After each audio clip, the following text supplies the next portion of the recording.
morning and happy Friday. Good morning. Something special happened yesterday. It was Bill's birthday. It was. Let's sing happy birthday, Bill. Happy birthday to you. Happy birthday to you. Happy birthday, dear Bill. Happy birthday to you. Thank you. I literally just got done saying 10 minutes ago, Allison. So every year, Mary Wellington would force the crowd to sing happy birthday. Please don't do that this year. And she said, I'm not. But she paid me to do it. Well, I also want you to know that it's Neil Colvin. It was Neil Colvin's birthday too, and I never remember about it, except I always see him on our birthday. And yesterday we both pointed at each other, hey, happy birthday. So it's kind of our thing. So happy birthday, Neil. Okay, so I'd like to start with a star. We haven't done one of those in a while. So for anyone new to Fox Run, if we have such a fantastic team, and everyone does such a good job, and everyone has the right personality and appreciates our culture, but every once in a while somebody goes above and beyond, and we just feel we need to recognize that person. So I would like Olivia to come up to the front.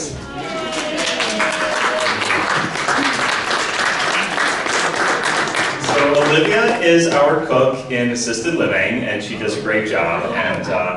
And the comments I have here, now this was her supervisor, this was Lisa who brought this up, and she said, Olivia is constantly picking up shifts, somebody calls off, she volunteers, she's always helpful, and she has a great positive attitude. And I can tell you from my experience, every time I go into our health center, Olivia always says, hey, good morning, Bill, hello, Bill. And just always has this bright, cheery disposition. And not every day is perfect, but I've yet to see her frown or have a scowl on her. It's always a smile. So Olivia, thank you for being who you are and just kind of lifting the rest of the team. And I do have somebody I know that lives in assisted living pretty closely, and she so, right. So thank you so much. Here's a star. Oh, thank you. This goes on your bill.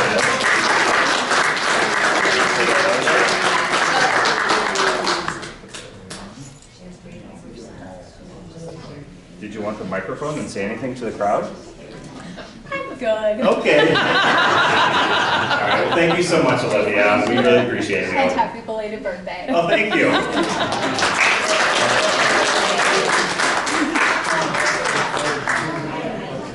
Just a quick update on our expansion project. There's really no update. We're still waiting for the state. The Department of Financial Services did give us a list of questions at the very end of February, and on March 5th we submitted responses, very lengthy responses, and these aren't just Bill giving my idea, these are being vetted through attorneys, through our builder, and all the people on our team, and we gave them on March 5th, and I asked our attorney to reach out to say, hey, where are we with the responses, and DFS said, we'll get back to you by the 31st of March.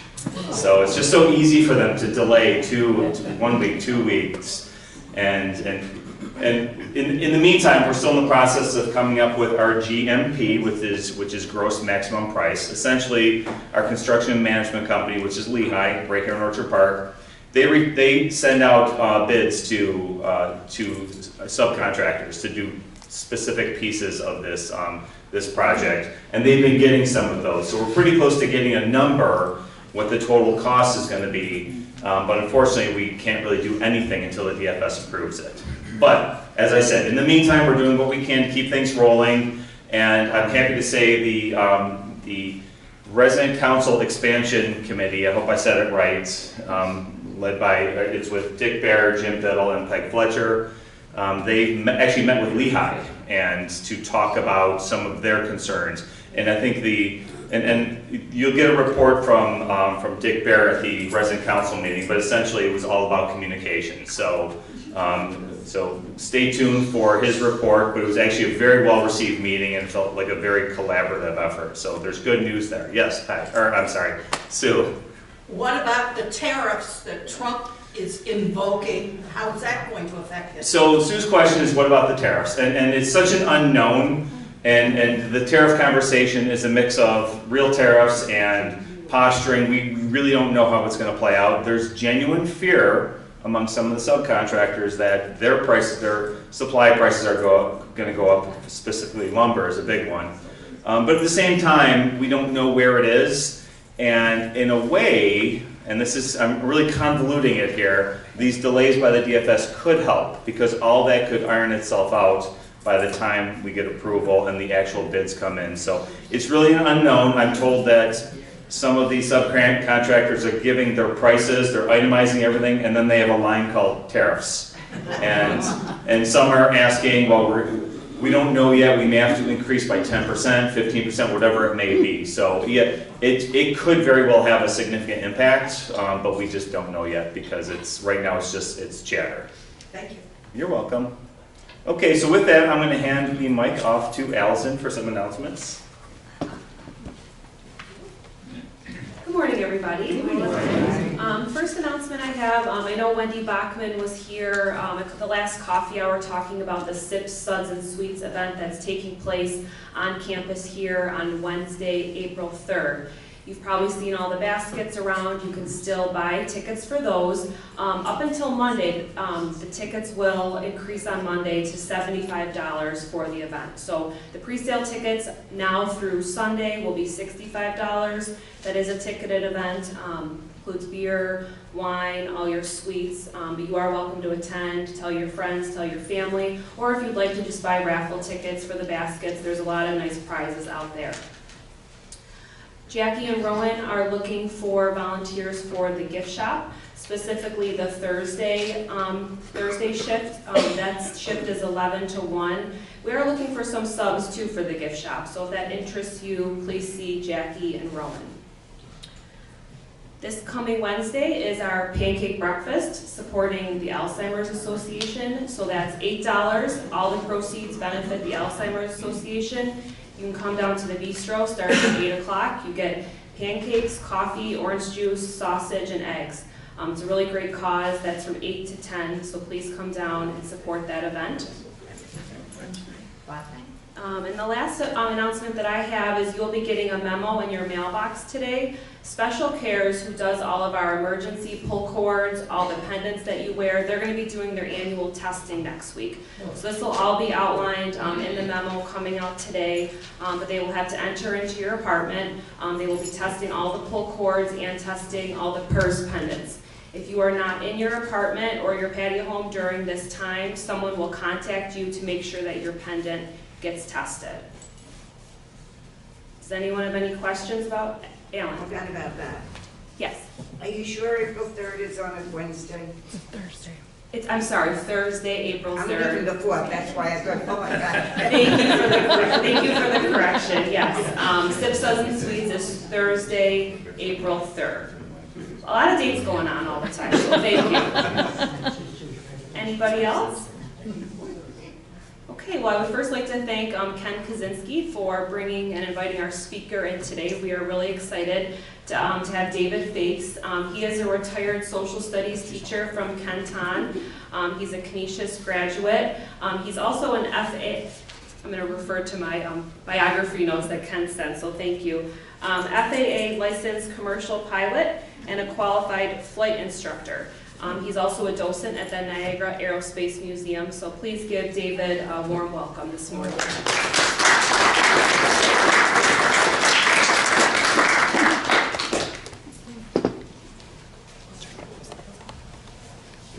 Can everybody hear me? No? I think we need to turn the volume up a little bit.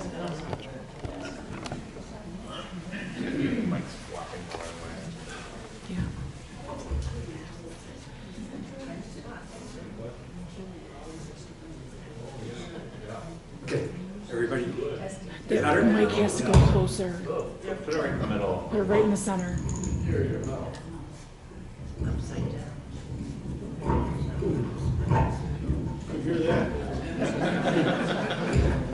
Okay, let's hope that's going to work. That's better. Yes. I can hear myself, thankfully. All right. Well, thank you, Allison, for that introduction. It's this passion that I have for education and aviation that brought me to the museum and that's really what brought me here today as well. Can't hear you. Still can't hear It you. fell down. Yeah, get in the microphone. Okay. You want to use the handheld? All right, I guess we're Okay. gonna have to go with the mic. Sorry about that.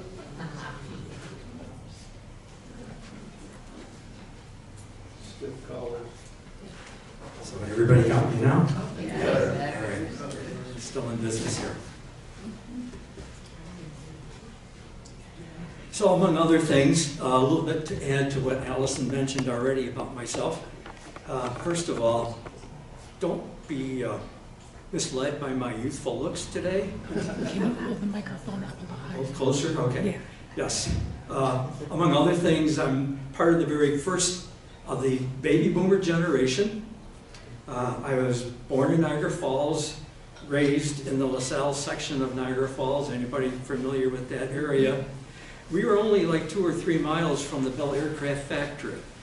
And a lot of our neighbors worked at Bell. I learned very early in life the significance and the importance of Bell Aircraft in our community. On top of that, now we're really moving. Okay. That's better. On top of all of that, through marriage with our children's spouses, we are now members of our family who actually had parents who worked at the Bell Aircraft Factory during World War II. So I had a lot of personal interest in this, putting this particular presentation together for you folks today, and I hope you're going to enjoy this as much as I did putting it together. So let's start with Bell Aircraft's Rosie the Riveter.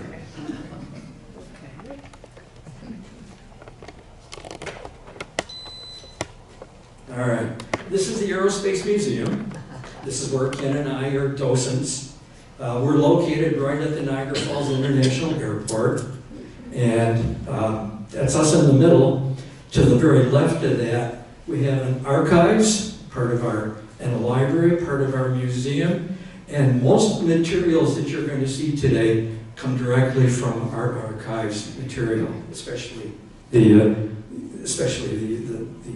photos that you're going to see as well. All right, this is the Bell Aircraft Wheatfield production facility, where during World War II, approximately 10,000 aircraft, P-39 Air Cobras, as they were called, were produced.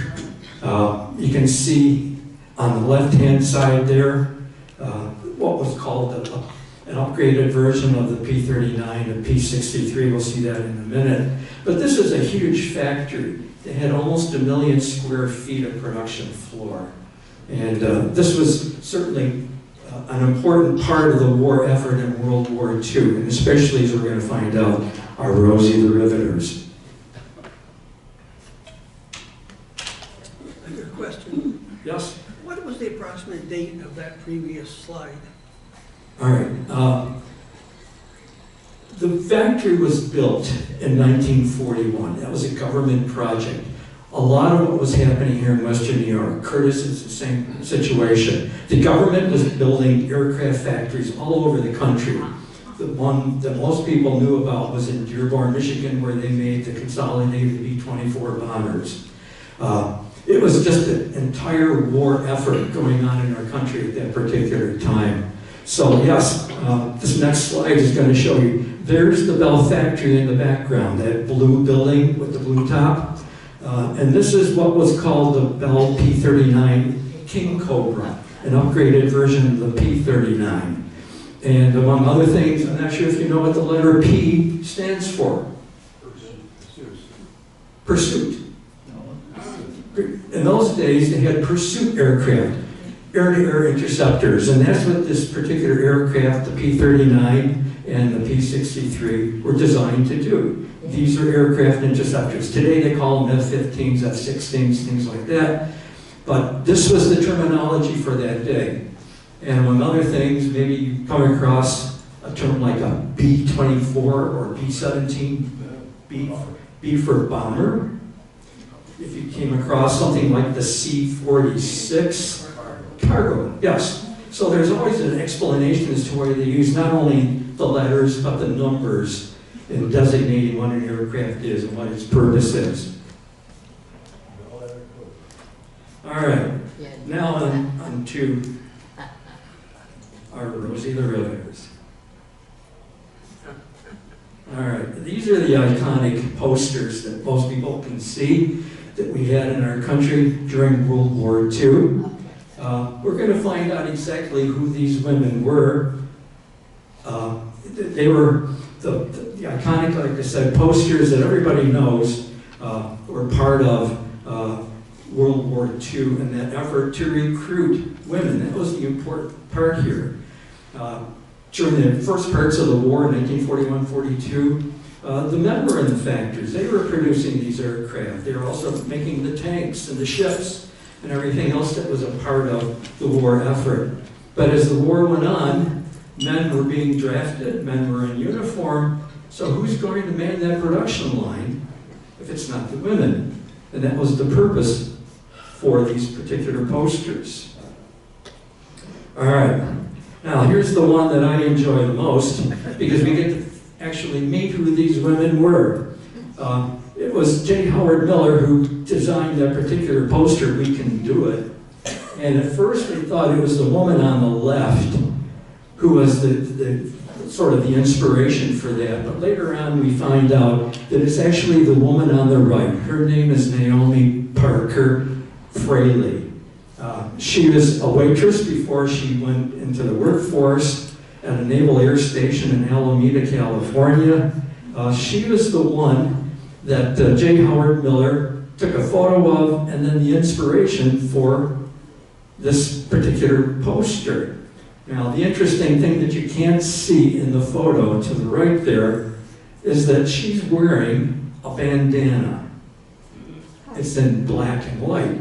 But that was actually a red bandana with the white polka dots. And that's where we get that iconic bandana that most of the Rosies, even today, that they wear if they want to in any way imitate, you know, a Rosie the Riveter. This is what they would be wearing as part of their, if you want to call it, uniform.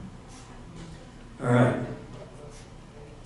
Next, we've got Norman Rockwell, who had his own inspiration for Rosie the Riveter. Her name was Mary Doyle, and Mary Doyle was actually a dental hygienist. She had nothing to do with the war effort at that particular point, but she was definitely an inspiration. And it was at this particular time that there is a song that was being played by the Four Vagabonds that came up with this song called Rosie the River. I'm going to play a little bit of it for you right now.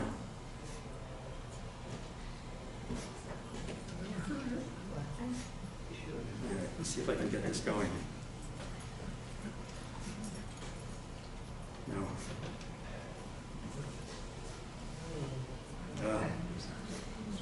Just when you want your technology to work.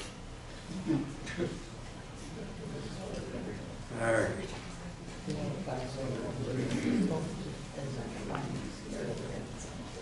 No, it's not going to work. As much as I would have wanted it to. Maybe we can do this later. You know what? I've got something. I think I've got it on my. Let's see.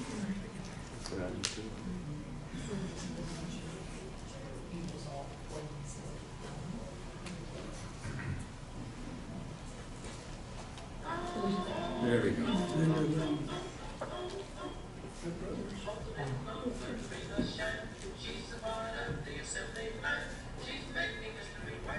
It's not working. See if we can get some volume on this.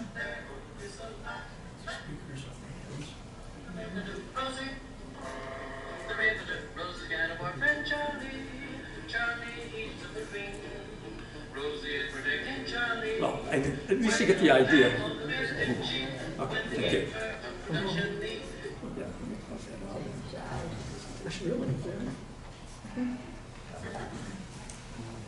So at least you get an idea that that was actually the reason why, among other things, It was, actually, that's Norman Rockwell to the right there. You've never seen what Norman Rockwell looks like. That's him. And this was the inspiration, like I said, for who was Rosie the Riveter in his mind as well. All right, now a little bit more about our Rosies.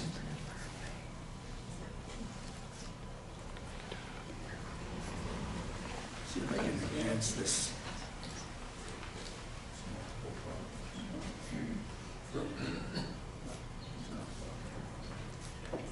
All right, we're going to do this. I sort of broke it down into what I considered to be, first of all, the generic Rosies that everybody might have associated with, and then I'm going to get a little more particular and personal as we go through this. So, among other things, these were actually Rosie the Riveters. And they were making, actually, this is part of the production of Bell Production. Bell actually had a huge plant in Marietta, Georgia, where they were making the B-29 bombers. They made over 600 of them there. And as you can see here, it was a team effort. You couldn't do this on your own. And if you look at the way bombers were built in those days, what you see here, the woman on the right is holding a rivet gun. And I brought a few with me just so that you get an idea of what these things not only looked like, but I'm going to ask somebody here to give their quick impression. Go ahead. Oh, it's very heavy. That's exactly Very yes. heavy. It's solid. It's very solid and very heavy.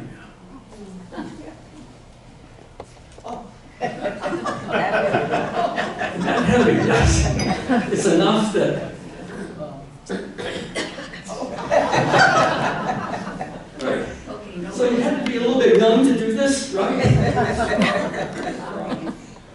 And the other thing that went along with this was something called a bucking bar, where on the other side you drill a hole through. Yes.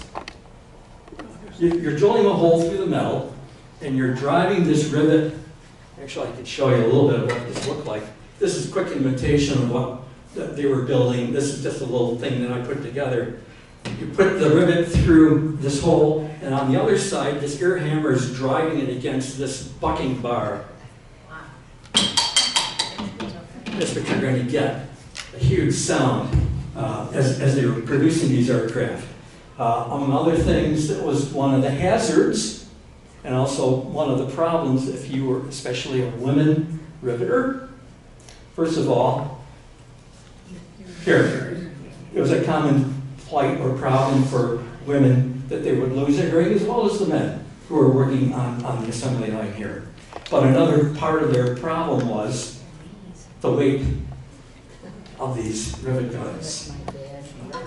Most of the women at that particular time did not want to wear short sleeve tops or dresses because they had bulked up to be able to do this riveting.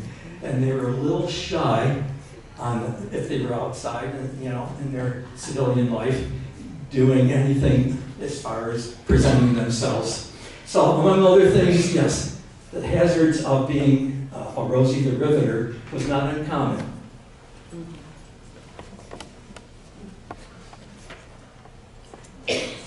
All right, a little more about the process actually.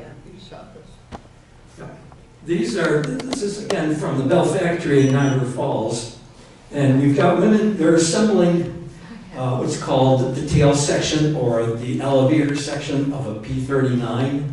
It's a complicated process, and a lot of women had to be involved in this, doing this. Right now they're using what they call Cleco clamps. That's what these little things are. First of all, drill the hole, and you use these clamps to actually hold that metal in place, and then eventually someone is going to come along and drive a rivet through that to make this sub-assembly, and then they had like 5 different sub-assemblies that then they would put together to create an entire P-39.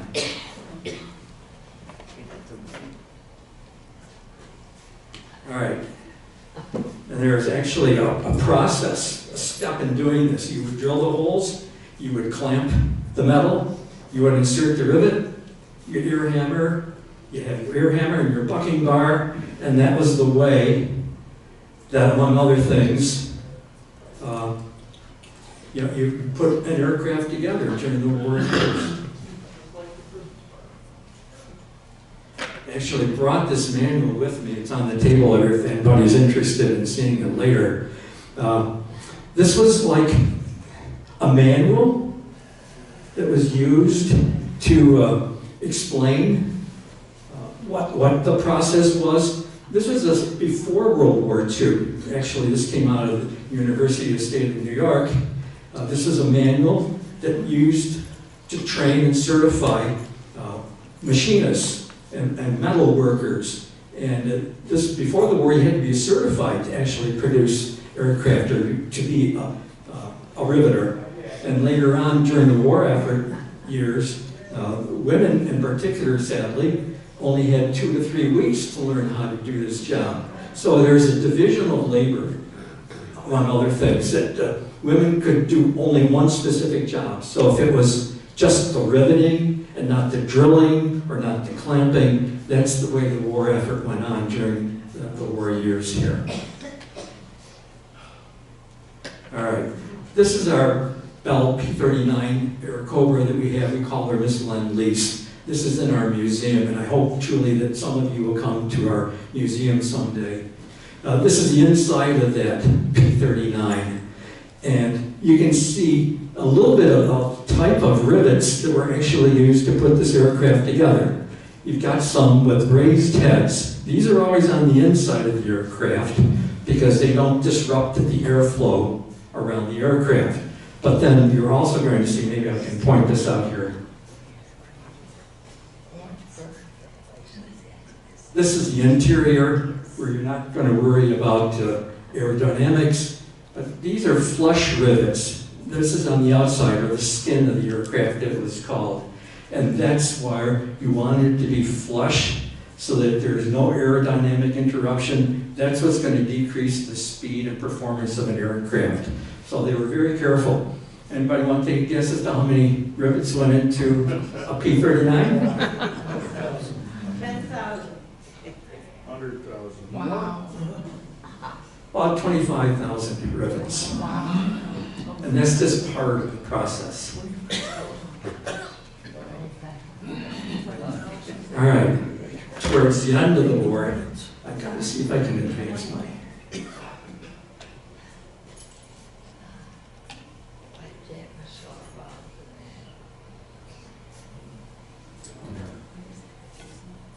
Sorry, my technology is failing me today.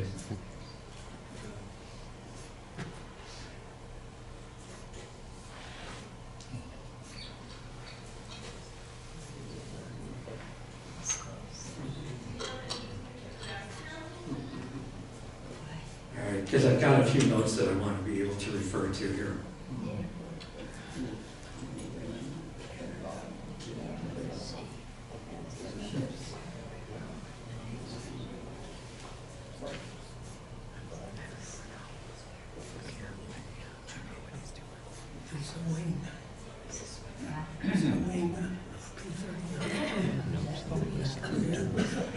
Alright, I'm trying to refer to my notes and I'm not doing so well here. Okay, among other things, it reads, that poster there, it reads, P-39 contract complete.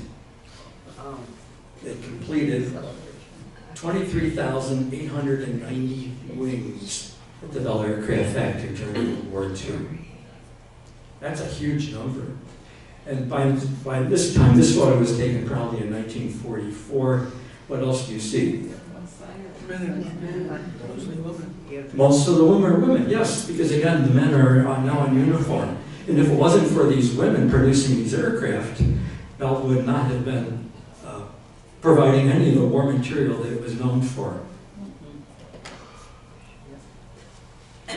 All right, so besides Rosie the Riveter, we also have somebody called Wendy the Welder. They had these little catchy phrases that people would be using to identify exactly generically what they were doing. And actually, we have a piece at our museum where it would have been welded. This is a gas welding. If you can look at it maybe really closely here, if I can point this out. There's the welder right there. She's welding this piece of metal to what was called a shroud. That's encased the cannon at the front of the aircraft, and it kept that debris coming out of the cannon from affecting the rest of the aircraft. So that's Wendy the welder. A lot of the women did this job as well. In addition to that, one that I really wish I would have had a photo on, but I don't, is Donut Dolly. During the war years, Donut Dolly was a woman who would bring a cart, a snack cart, through the factory. They would have coffee, tea, crackers, donuts. And the reason why they did that was so that the women would not stop work. You don't want them to take a break. This is a 24/7 operation, 12-hour shifts, and you kept that going. When you think about it, in 4 years, they produced almost 9,000 aircraft, about 7,000 aircraft a day. And that's quite an accomplishment. But to do that, you got to keep the production line going. So I would have liked to see or meet Donut Dolly. I'm a Paula's Donut fan myself.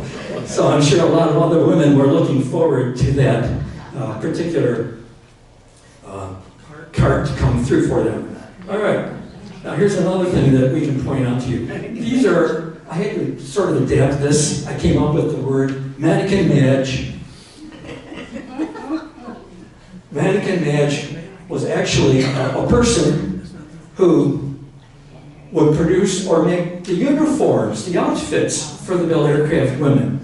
When they were working in the factory, they had to wear their own coveralls because the street dress was not always appropriate for the job that they were doing. So Bell Aircraft had a division, a department, just to make these uniforms. And notice in particular, on the back side of that, I had yet to come up with a term for that. Would somebody like to offer what they think this was called?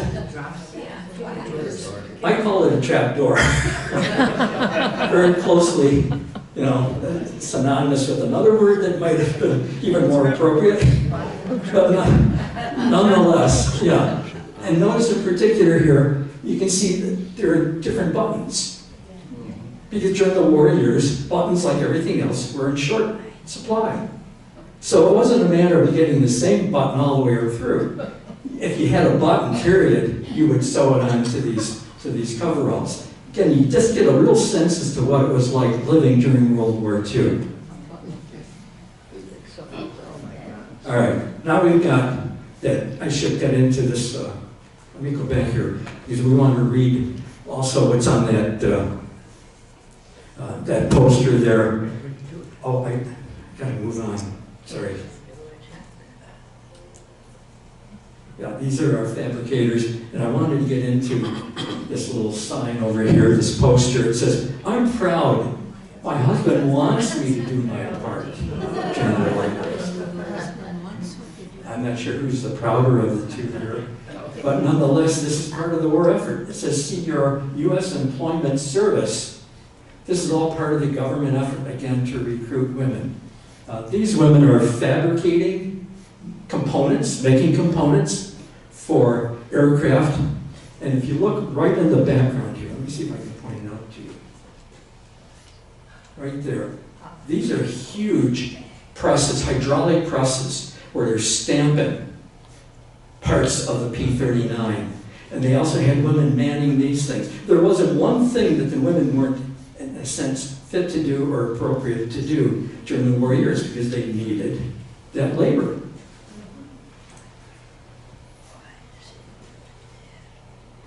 All right, here's our next woman. This was not from the museum, but we did give credit to the Library of Congress for this one. Women were also aircraft inspectors. Among other things, you had to assure the quality of the work coming out of Bell Aircraft. Just because you've got a woman that's doing riveting that's only been trained for 2 weeks to do this, it doesn't mean that quality and standards don't have to be met. So as a result of this, women were now also trained enough to be inspectors. Going down the line, they would put a little stamp there that says, this meets the quality that the government wants for these aircraft. And I'm going to show you one of those stamps shortly. All right, now we're going to get into some Rosie's by name. And this is where it gets a little more personal. We had, as I said, some family members who worked at the Bell Aircraft Factory during World War II. And this is one of them. Her name was Pauline Colosi, and she was actually a riveter. And it was through her that we begin to get a little bit of a sense as to what it was like to be a riveter. She was small.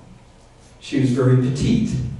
And as a result of that, she was the one that got to crawl into all those hard-to-access places the larger male or female could not get into. They had to sort of scrunch themselves into the nose of an aircraft or into a tail section. If they're doing this riveting, they're the ones that are holding the bucking bar.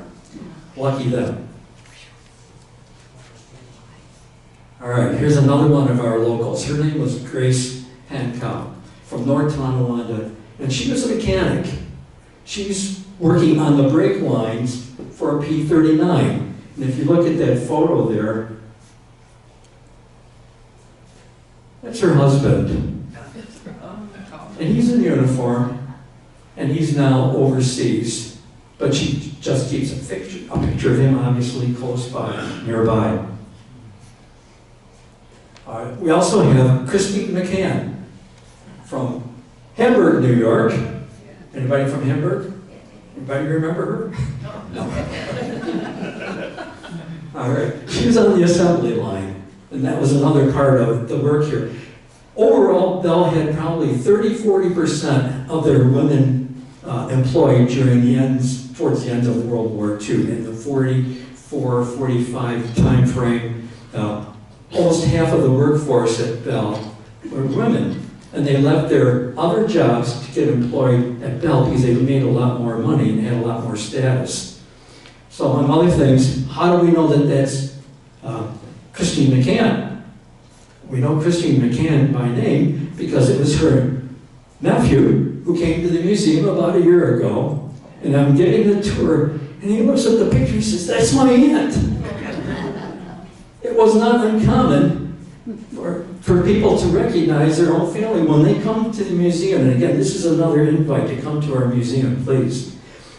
You're going to be well acquainted with what a lot of people do come to the museum for. The family members, friends that they knew worked at the factory during the war years and post-World War II years.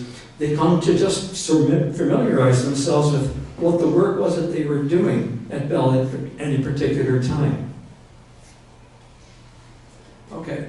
And another person, she actually came to the museum on her birthday. She celebrated her birthday. She was about 95 years old. I'm not sure if she's still living at this point. Her name was Doris Krull then, now Doris Schmidt from Williamsville. And she used to drive a cart where if they had people that needed to be moved in the Bell Aircraft Factory. I've been there myself, and I know Ken's been there as well.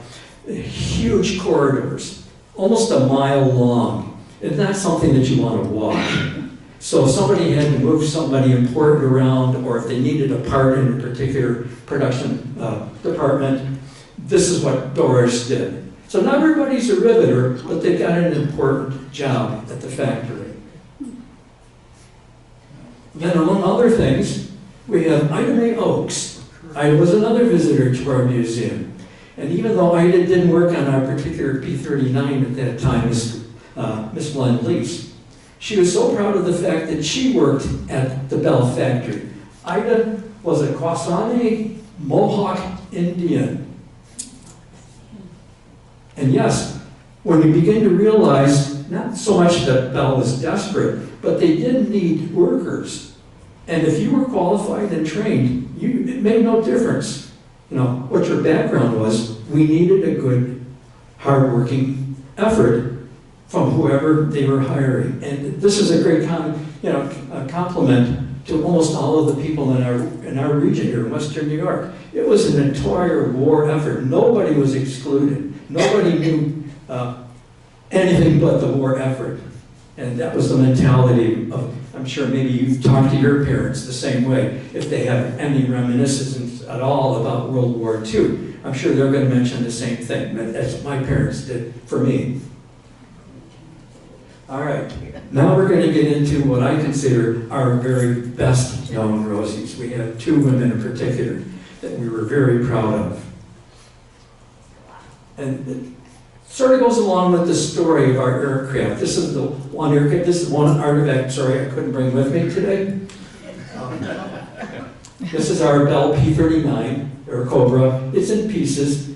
About half of it's on display in our museum. The other half is in our storage area in the Bell factory where it was produced.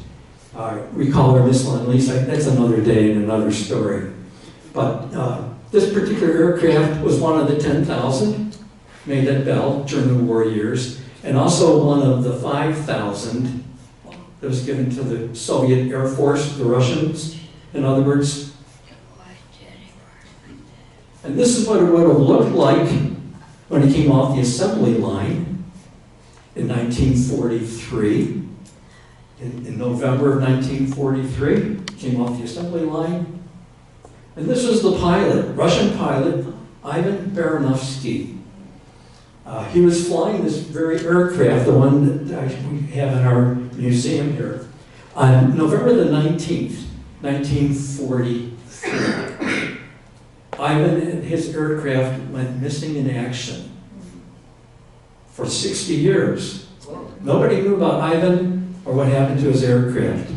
And when you come to the museum, we can give you that story as well. But this is our aircraft, Miss Lend-Lease, the one that you see in the previous photo there, coming out of Lake Yarv in the year 2004. A Russian fisherman fishing this lake finds this aircraft at the bottom of the lake. Authorities are alerted to the fact that yes, we have a World War II aircraft in there, and through a long series of ownerships, our museum, the Aerospace Museum, purchased this aircraft. Originally, it was just serial number 442911. But when we get it back to the museum, we rename it, if you will. It was called Natasha by the Russians. We're going to call her Miss Lend-Lease. And among other things, if you look at that, oops, didn't want to do that.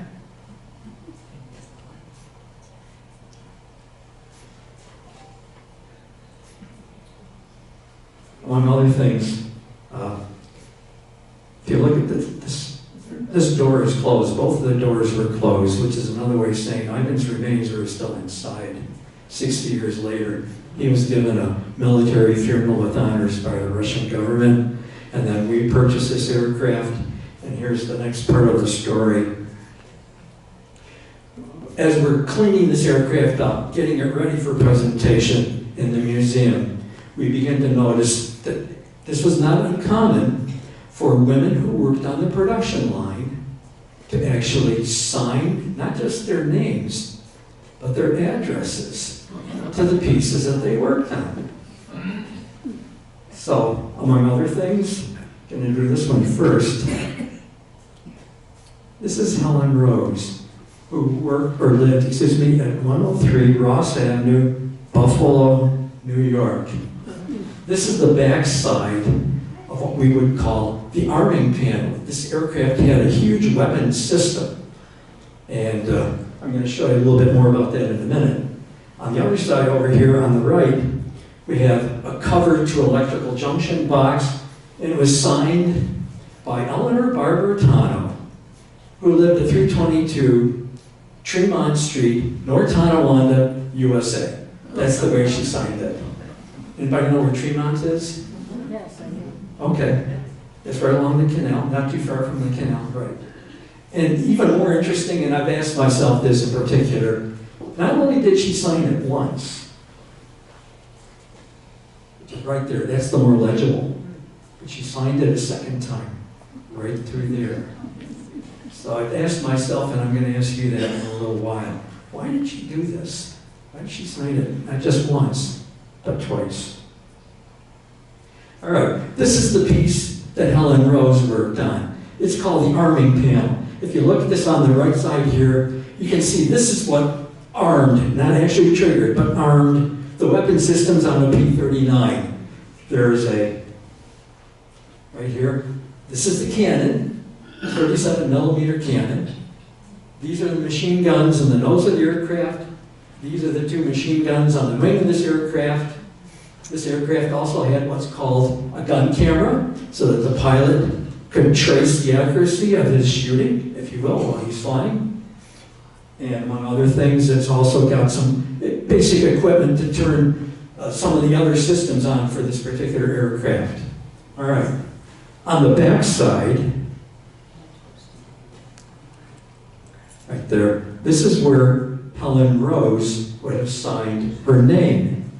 And there's a little stamp. This is not the one that we actually had from the aircraft. This is a copy, exact copy of that that somebody brought in for us. But notice that this is not just some ordinary little piece of equipment. This is a pretty sophisticated piece of equipment that Helen Rose, she's the one that made this during World War II. All right, it went into this P-39 aircraft. Oh, I keep doing this the wrong way. Sorry. All right. Let's see if we can advance this. All right, hang on a second.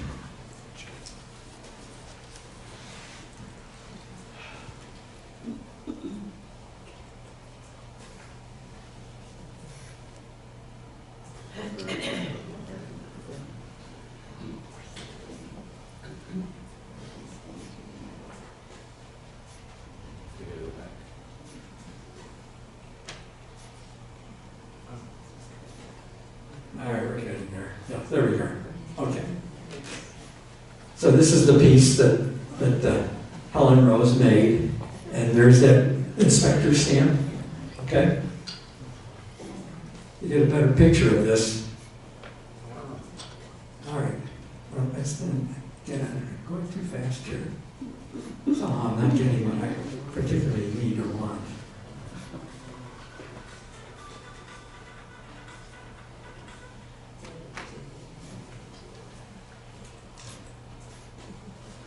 This is the one that I gotta make sure of.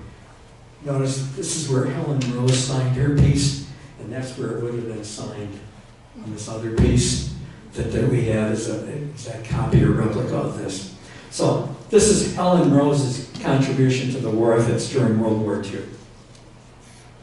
All right, this is Eleanor Barbertano, and she signed the cover to an electrical junction box. She was known as a solderer by her daughter.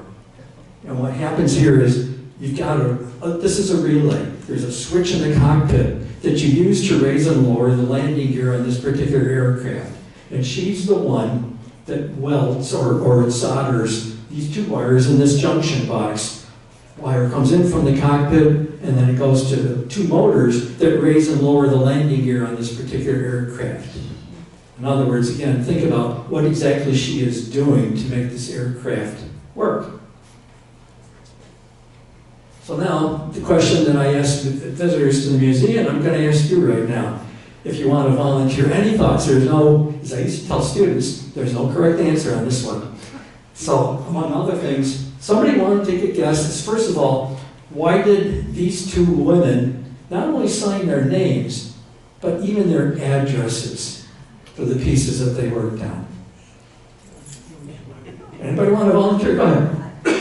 Proud of their work. Oh, wait, excuse me, this lady first. I think they wanted the soldiers to see it and write them letters. All right, well, there's no wrong answer, like I said. Sir, did you want to give your thoughts?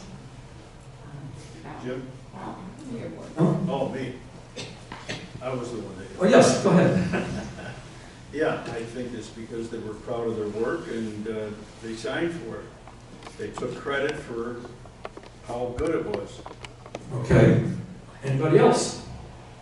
Like I said, there's no wrong answer. I have my own personal thoughts about this, but I'll give you that at the end. Anybody else want to try? Okay. I add another element to this.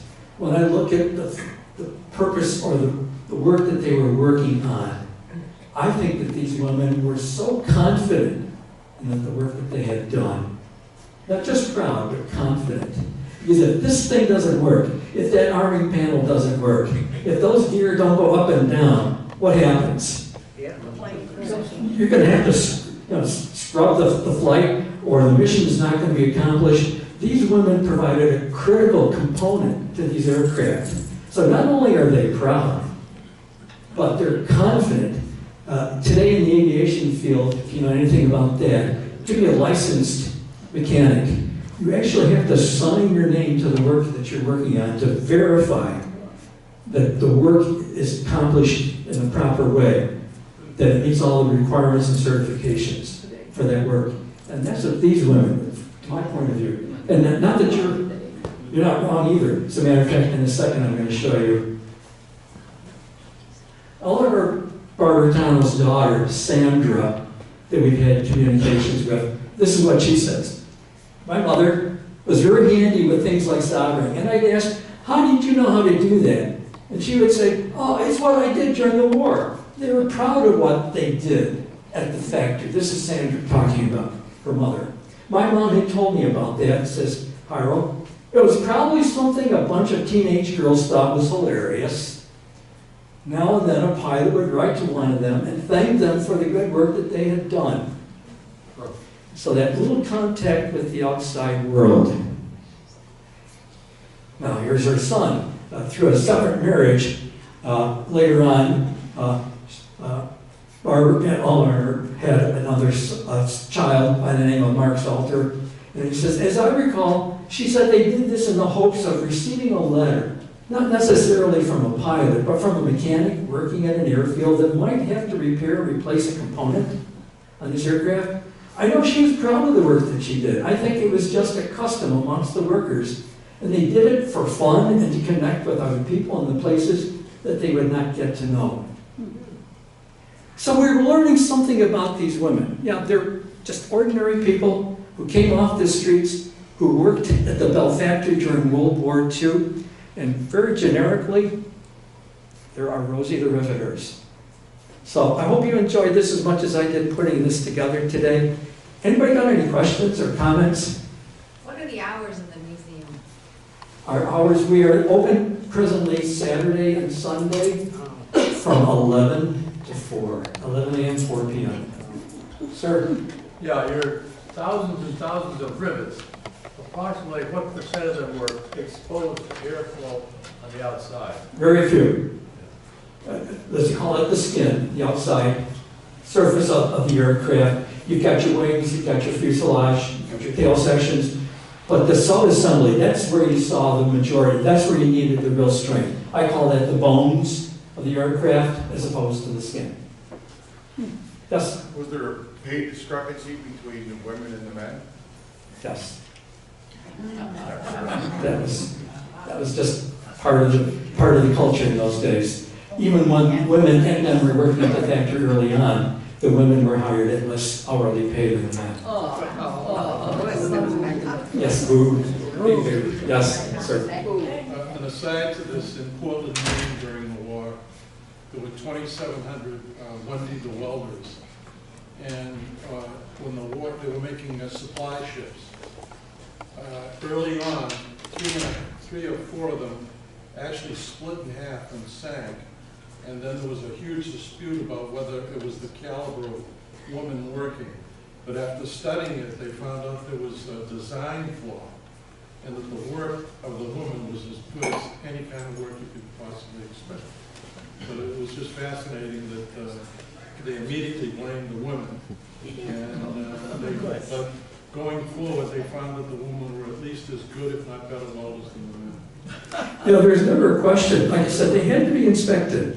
It's not as though because they're a woman, they expect less from them than they would expect from a male doing the same job.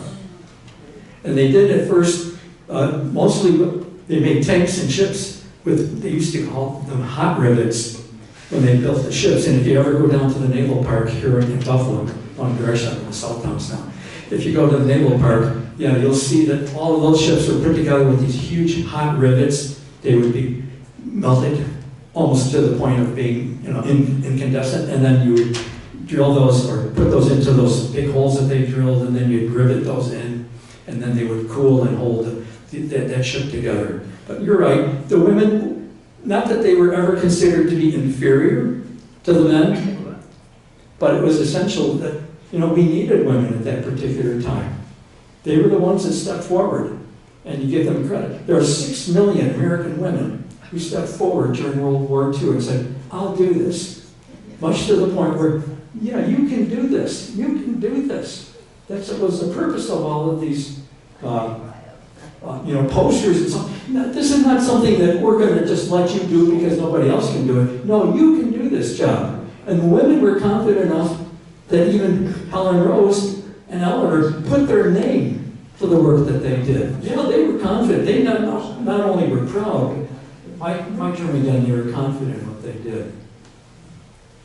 Anybody else, any thoughts? Yes, go ahead. The Steel Museum and the Railroad Museum down at 100 Lee Street have done a Rosie the Riveter show every year for many years. Yes. And they have 3 people who sing 1945 songs, and I've been there for that, yes. As a matter of fact, I did one of my first Rosie the Riveter presentations was at the Steel Museum in South Buffalo. Right. And I wish I met her sort of indirectly. She was 104 at the time, and she has since passed about a year ago. But yeah, she's a real Rosie. And she worked at the, if I remember correctly, the Curtis factory in Buffalo, and not at Bell. Another question or comment? What was the age of the youngest women that were hired? How low did they fall in age? All right, mostly out of high school.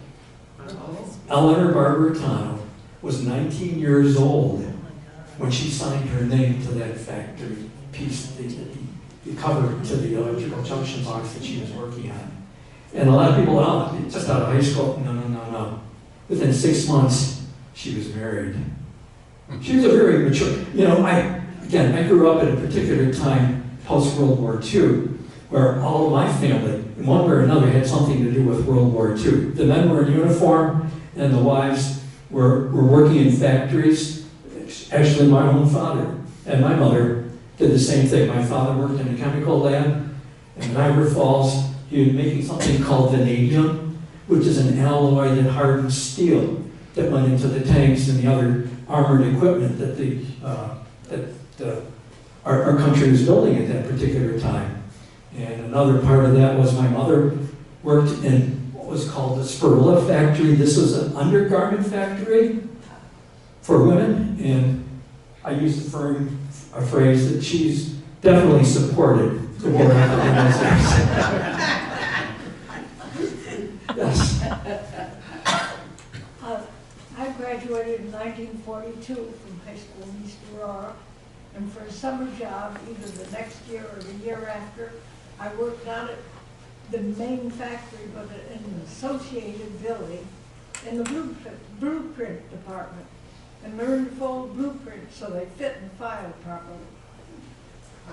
And we have, if you ever come to the museum, it's a special part where we have our archives, and we have all the blueprints for the P-39 and the P-63. Every little sub-assembly. Yes, everything was detailed. And a lot of people know that Bell had to invent that process. Basically what you're doing is patting yourself after the auto industry, which was into mass production. But now we've got to mass produce ships and tanks and aircraft. And Bell had not only developed the aircraft, but the machinery and the equipment, and trained the people to do all of this. This was an all-inclusive sort of event in all the, not just the aviation industry, but the war industry in general in our country. It was a huge effort. Anyone else? Okay.